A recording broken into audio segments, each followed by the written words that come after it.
Yeah, no kidding. I'm just curious if you could go back maybe and through all those experiences trying to make your way in the USHL, if you could go back and change one thing, what would that be? I probably would have put in a little bit more time off the ice in the gym. Like I said earlier, like I was just a weaker goalie. Like I wish on maybe Mondays and Tuesdays, I would have done some things in the gym just to help my core strength, my leg strength. Just felt like sometimes, whatever you play 3-3 and you're on the bus and you get back Sunday and your legs just feel like snot. Like that Yeah. day, like it would have been important. It would have been better if like I got on a bike ride or did some squats, some lunges, some core work, some planks, just to kind of activate my body again. And there was a lot of times I would just get in on Monday, and a lot of times in junior hockey at that time. And I think it's different now, but like it would have been more helpful to kind of in college. I got into that kind of mindset, but I really felt like Monday, Tuesday, Wednesday, getting some good lifts in the gym, like it helped prepare my body in college. And I wish I would have done that in junior. I think that would have helped my body hold up and would help my mind hold up a little bit longer too. Yeah. Yeah, so while you're playing junior, trying to work your way up, trying to get seen by colleges, maybe take us through, how you started talking RIT, how you got on their radar, and how you eventually were able to get a commitment there. Yeah. So RIT actually saw me for the first time when I was playing for the Harbor Wolves. The assistant coach at that time, Scott McDonald, he saw me at the game. He didn't even speak to me. But the one game, like I think we lost 2-1, but I think I might have had like 50 some odd saves. And then I guess he stayed and watched me play again, played strong again. But again, he still didn't speak to me. And then when I went out to Chicago, as soon as I got out to Chicago, I emailed some schools, and RIT was one of them. And I think Coach McDonald, he might have called me like right after he got my email and was just like, "Hey, like we didn't know you just got picked up by Chicago. Like we need a goalie for next year." And from there, we started to talk. I mean, there was probably a handful of schools that I was talking to, but for the most part, a lot of the schools were just like, "Hey, like if you want to come in and be our third stringer for 4 years, or you can come here, but you're gonna have to buy your own gear and things like that." I'm like, man, like this is Division 1 hockey. Like I want to kind of feel wanted. Um, Yeah, for sure. and RIT for me just kind of checked off all the boxes. Like growing up in Connecticut, like there's a lot of college hockey in that area, and a lot of those teams just kind of like shunned me. So I kind of wanted to get away from Connecticut a little bit. So Rochester, about 5 hours away. I wanted a larger school, and RIT at that time was around 16,000 students. I think it's a little bit bigger now. Um, Mhm. but I wanted a school that's like a school that I felt like was pretty strong academically, like academics going to Avon and then going to college, like was really, really important for my family and I. And RIT is an unreal college academically. I mean, for me, it's basically an ECAC, almost to an Ivy level school. So check that box. And then it's a hockey first school. The like when we were there in college, like we sold out almost every single home game. We had a ton of success. All those pieces were in place there. So I flew out and did my visit. I think the first week of March or the second week of March. I was still uncommitted at that time as an overager, my last year junior. And I remember calling my dad um, my during the day there and my fly down, and I was just like, "Hey, like I think I feel pretty comfortable. Like good group of guys. Like the coach has been really honest with me." And what's kind of crazy too is when I visited the head coach, like and Wayne Wilson, he's still the head coach now, but Wayne was very honest with me when we sat down. He was just like, "Hey, like we have two really good returning goalies. Like I can't promise you any starts your freshman year. I'll try to get you one if I can, but you're going to have to earn that through practice. But we have two goalies that we really, really like. But the one's going to be a senior when you're a freshman. And if when he moves on, that's going to be kind of your opportunity to get more minutes." And it was just kind of refreshing for a coach just to be like, "Hey, like you're going Yeah, to have share an with you, opportunity to right? play. You're going to have to earn it." And I committed right on the visit and felt really, really comfortable with it. And yeah, I was really excited for that freshman year, but I thought I was ready for college hockey, but it's was a bigger step than what I thought it was going to be. Yeah, for sure. And for other kids looking to get exposure, maybe, looking to get seen by Division 1 coaches, what's some advice you can give them to increase their exposure, or get in contact with them to get on their radar? Yeah, I mean, I think from a goalie perspective, I think it's very easy to email schools. Like if you just want to give them a short snap at where you're at in your career, where you play, your grades, your academics, what you're looking to major in. And then obviously for a goalie too, like if you can put together short highlights, even of a goalie session, or if you have game film and put that in the email, like that's the easiest thing. They're like obviously your season, how you perform in season is going to open up the most eyes. But in the summertime, if you're trying to go to maybe an exposure camp, like there are some good ones. You can go to one or two of them. I wouldn't tell you to drive all over God's green earth and try to hit up every single one. Yeah. If there's a couple out there that you think are really really strong, USHL camps are really good places to be seen. So usually when kids or families ask me that, like I say in the summertime, like hey, like if you can make a USHL camp and then maybe do another camp here or there, and if there's certain coaches that you want to be seen and see you in person, then go to those camps. But sometimes too, like it's better for you to just train and work with your goalie coach at home and get bigger and stronger than trying to get as much exposure in the summertime because you need some time off physically and mentally. Yeah. Yeah, no, I agree. Those are, unreal tips. Yeah. So you go to RIT, your first year, you got a couple games, and then the next year you got a handful more. And as you sort of alluded to, the coach was pretty straight up with you, which I think is sort of hard to come by, to be honest. And you can finally get a starter role your junior year and your senior seasons. For you, and you just mentioned it, what was the hardest part about transitioning to college hockey from junior hockey that you can give some other kids advice to look out for? Yeah. I mean, the biggest thing with college hockey, like college hockey is a man's game. Like our team at RIT, most of the freshmen were 21. I think we only had we had one that was 19 and one guy that was 20, but literally my freshman class we were all 21. So the you hop on the ice and most of the upperclassmen are 23, 24. Like Yeah. they're big boys, they're strong.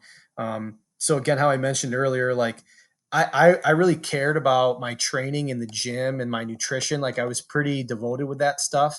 But I really think the strength coach at RIT, like he really helped kind of zone in my training. Um, like I would go to the gym before college. I would go to the gym 5 days a week and um, kind of just did what my buddies did, and there wasn't much of a rhyme or a reason for it.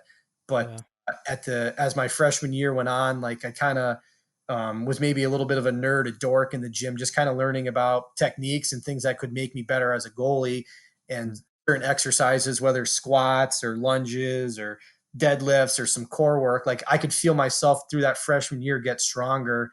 And then I could feel myself in the net being more explosive or more crisp with my skating.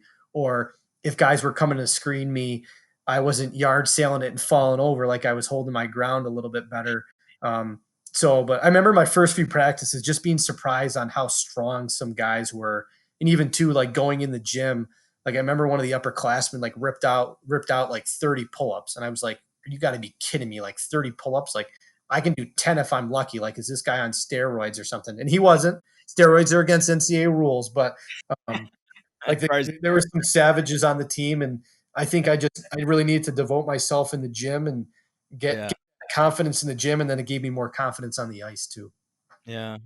Yeah, no, I agree. It's, and maybe you could just touch a bit on, having gone in as sort of an overager, because even when I went to Vermont, like my freshman class when I went there was like 10 kids, and I think there was one kid that was the same thing. One kid was 19, everybody was 20 or 21.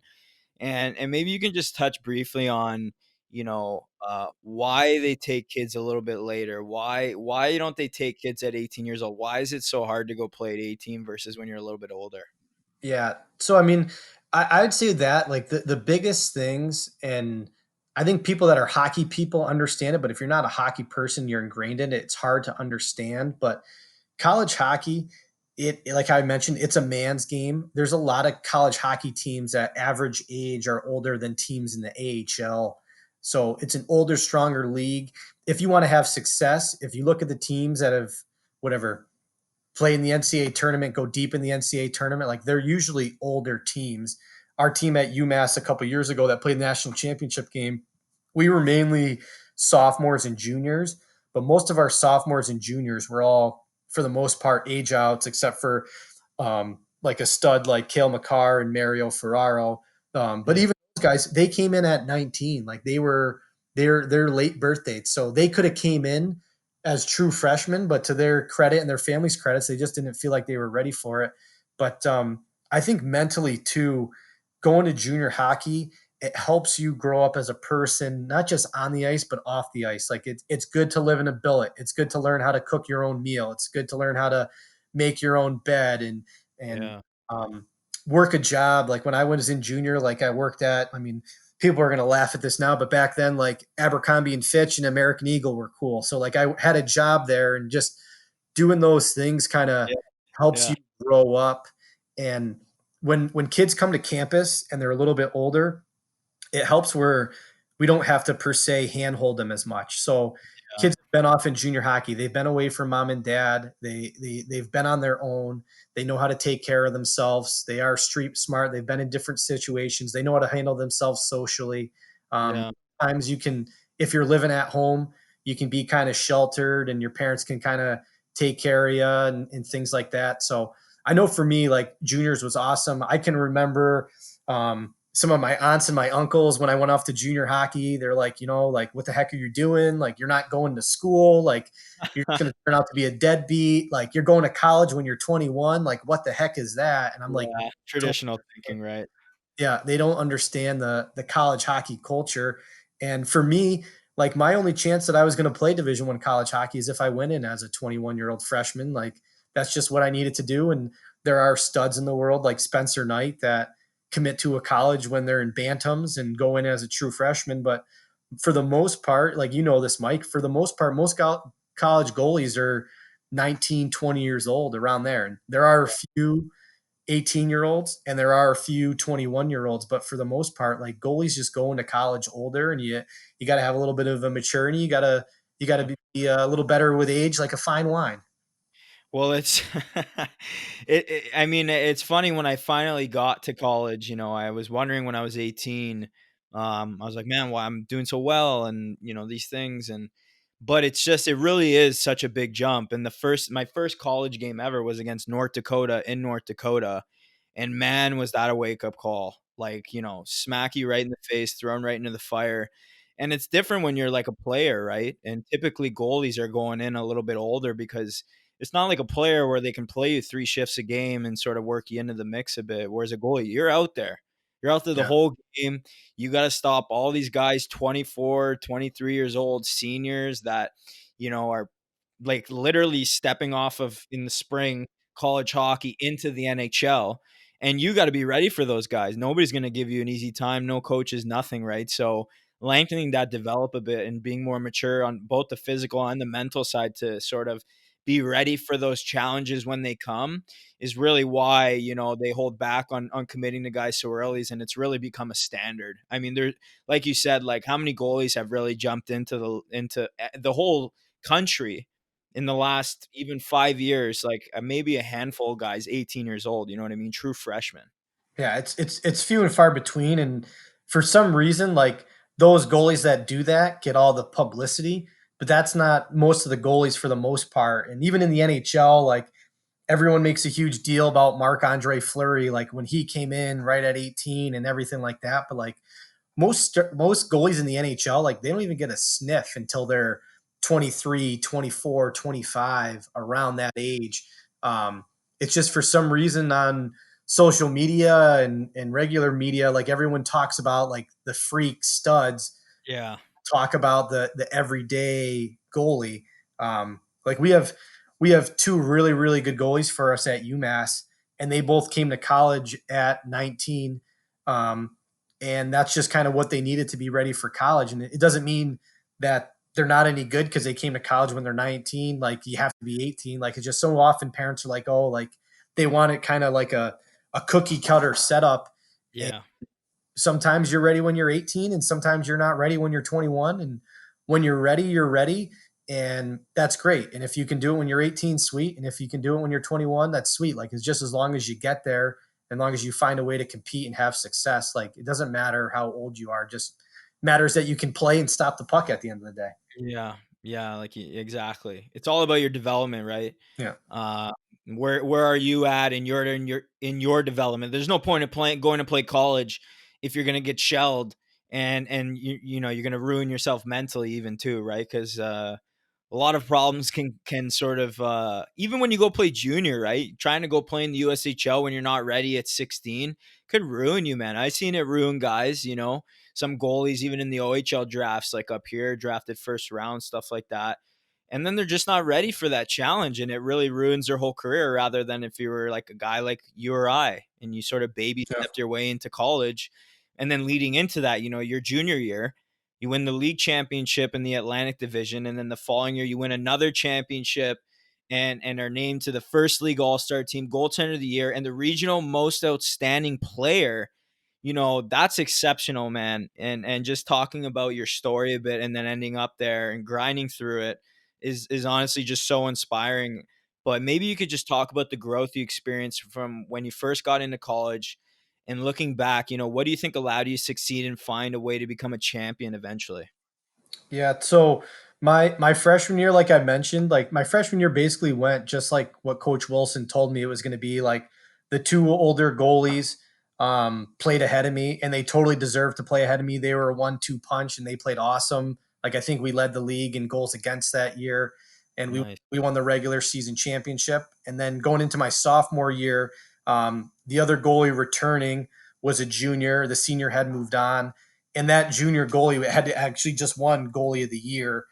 And to start my sophomore year, that junior goalie had a really really good start, and I got one game early, and I did not play well. I think I gave up about 5 goals to a team in conference, and I had to kind of sit and watch the other goalie, and the other goalie played really really well. And then you never know how your opportunity is going to come up. That other goalie ended up getting into a goalie fight. Like if you look it up on YouTube, him and the goalie from Canisius, like legit square up at center ice at the Ritter Arena at RIT. They squared up and fought. It was awesome to watch. Probably wasn't the best thing at the time. So that goalie ended up getting suspended for 2 games. So I I'm finally surprised it was only I'm surprised it was only 2 games. I know.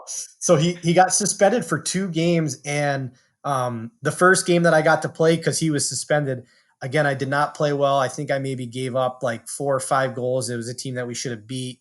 But then the next game we played Niagara, and at that time Niagara was ranked a top 15 team. I think they went to the NCAA tournament that year, and I had a pretty good game. Like I think I was one of the 3 stars.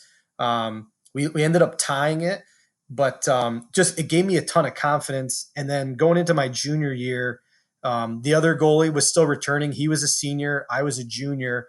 But at the end of that sophomore year, like in my end of the year meeting with the coaches, I was just very honest with them. Where I was like, "Hey, like if I have a good training camp, can you just give me one of the first few games? And I need to have a good training camp, and I need to prove to you that I'm in good shape and I'm ready to be uh, an important piece of this team. But I want to earn that. But let me show you that. And if I show you that, can I get a game?" And I worked my nuts off that summer. I came in unreal shape. I was whatever. Being a goalie, I really prided on myself on being in pretty good shape. At that time, too, in college, I tried to save my laundry, so I walked around without my shirt off a lot. I know the ladies like that a little bit too. So going, going hard in the gym kind of helped out. But then the start of that junior year, the first start that they gave me was our second game of the season. It was at Western Michigan, and Western Michigan has an unreal student section. They're called the Lawson Lunatics. I didn't know that until the game, but that game too, Western Michigan has a few guys from the Chicago Steel that I played with. So it was kind of one of those situations, kind of similar, probably your first start at North Dakota, but it was kind of a sink or swim situation. Like I think if I played well, I would have gotten some chance, and if I sucked, I probably was going to ride pine for the next 2 years. And I think I actually got scored on the first shot of the game, but then after that, didn't give up a goal for the rest of the game. We ended up beating them 2-1. I mean, it was a fairly decent upset in Atlantic Hockey School beating a CCHA school. And the coaches were awesome. They gave me a start the next weekend, and a big game for us at RIT is at Blue Cross Arena. And we played against St. Lawrence. We actually lost that game 2-1, but again, played pretty solid. And the Coach Wilson was like, "Hey, we're going to split you and the other goalie here for a few weekends and see what happens." And I kept playing really, really well, and the other goalie kind of dropped the ball a little bit. And then um, from basically November to December on, like I kind of took the ball and ran with it and got a ton of confidence. And I think we went on like a 5 game winning streak. And then after Christmas, they decided to split the two of us again. And kind of crazy too, going into playoffs that year, we ended up winning the regular season championship. And I broke my wrist during our bye week. Kind of funny, was doing box jumps in the gym, and the smallest box jump that's maybe not even like a foot high. I was talking to somebody, not paying attention, caught my toes, went down, broke my wrist. And then the next weekend we played Holy Cross. The other goalie played, and the games were super high scoring. We were the 1 seed, they were the lowest seed, and we ended up beating them in 3 games. But I want to say every game was like 9-7, 10-8, 11-9. And I can remember after the last game, the guys were like, "Man, like we need you to play." So like Ricky Bobby in Talladega Nights, we sawed off my cast, and I played the next weekend. We just taped the snot out of my wrist. We ended up losing in the Final Four for Atlantic Hockey, but I think it just a lot for me. It gave me a ton of confidence that my teammates were like, "Hey, like we want you to play. We need you to play, even if your wrist has only been healed for like a week. Like get in there and stop the puck." And I was like, "All right." And then going into my senior year, had a ton of confidence, kind of how that junior season went. And senior year, I mean, it was magical. Like we won the regular season championship. We won the Atlantic Hockey Championship. We went into the NCAA tournament, and we faced Denver. Denver was highly touted. Their goalie Mark Chevery was an All-American. And I think for our team at that time, like we felt kind of slighted, we felt kind of jaded, we felt like kind of disrespected, and it was kind of a chance on a national stage to finally kind of like punch back and show what you could do. And our team, we played awesome. We beat Denver. And then the next night we played UNH in who had just won the Hockey East regular season championship. And we won the next night there 6-2. And that was also awesome too, just being again an Atlantic hockey school to make to the Frozen Four. We ended up getting shelled in the Frozen Four to Wisconsin. Wisconsin, like that team was unreal. I think all 6 of their defensemen are now playing in the NHL. But that senior year definitely gave myself a ton of confidence. It was an experience. It was really awesome too for my family. Like sounds cliche, but your parents, your family, my sister, they'd been through a lot, whatever, dealing with me kind of being a scrub growing up as a goalie and then trying to finally starting to figure it out. And it's my wife now. It was my girlfriend at the time though at RIT. Like she was super supportive, and it was kind of cool for see all them kind of experience that and go to the Frozen Four and everything like that. So it was an awesome way to end senior year. Would have liked to make it all the way to the national championship, but I think that Wisconsin team, they were definitely the better team that night. Yeah, was there anything you did, like, either physically or mentally that sort of allowed you to find that rhythm eventually and be a little more consistent? Like I mentioned earlier, definitely the gym. The gym was really important. Like that going into my senior year that summer, I actually did an internship, and it was mandatory at RIT that you had to do 2 co-ops being a business major. I did one going into my junior year and one going into my senior year. And that senior year, I worked for Kodak, the film company. Um, and I had to put in 40 hours a week. And but to do that, I had to get there by like 6 a.m. and I would work straight from like 6 a.m. to like 4. I wouldn't take a lunch break. And then when I got out, I would go to the RIT gym and work out there. I worked out 4 days a week. I thought it was actually really smart too. The goalie coach that I trained with, Dan Stewart, he kind of recommended to take some time away from the ice. So I actually didn't skate at all in May or June. And then after the 4th of July, then I hopped on the ice in July. And I felt like taking that time out really kind of helped my hips, helped my groin, gave my mind a break. And then also when I got back on the ice, it helped me get really, really excited to be back on the ice. Like I was a little bit Yeah. fish out of the water the first few skates, a little rusty, but it really felt like that kind of helped with my body and my mind. And then that summer too, I started to train with a goalie coach up in Horseshoe Valley by the name of Dave Tatarn. He's worked with a multitude of very, very strong goalies. But I went up and trained with him for 2 weeks, stayed at his place, worked hard with him. And then I would go back and work with my goalie coach in Connecticut, Dan Stewart. Dan Stewart's now a goalie coach for the Sioux Greyhounds in the OHL, but he owned an artificial ice sheet, and I kind of skated exclusively with him for a couple weeks and skated with some pro and college guys the last couple weeks in August, which I just really kind of felt like gave me a nice base from a goalie perspective. And then skating with the pro and the college guys kind of got me some game reps, some practice reps. By the time I got to RIT, like I felt like I was ready for training camp.